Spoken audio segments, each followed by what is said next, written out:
The hunter chapter 1 movie review Telugu live streaming on the Aha OTT platform and Tamil and Telugu language లో available ఉంది, వెళ్ళి చూడండి. This movie genre mystery and thriller. Main lead actors by Vaibhav Reddy and Tanya Hope, Nanditha Shweta.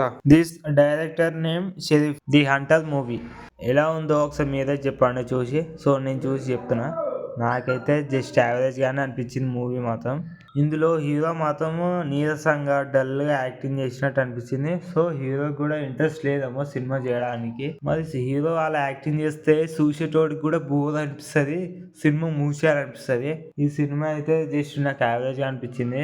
Mystery thriller కాబట్టి first ఏం జరుగుతుంది అంటే, ఒక body police station పక్కన 4 పోలీస్ స్టేషన్ పక్కన ఇట్లా బాడీ లెగ్స్ చేతులు అన్ని ఇట్లా పెడతారనమాట. పెట్టిన తర్వాత దాని తర్వాత ఏం జరిగింది అదైతే మెయిన్ మిస్టరీ. ఈ కేసులో కూడా మన హీరో ఇన్వాల్వ్ అవుతాడు. ఏం జరిగింది అనేది మెయిన్ ట్విస్ట్ క్లైమాక్స్ లో ఉంటది. ఈ మూవీ చిన్నపిల్లలు చూడదు, పెద్దవాళ్ళు చూడాలి, ఫ్యామిలీతో చూడొచ్చు. కానీ ఓకేనా, like share subscribe to my channel, please do share.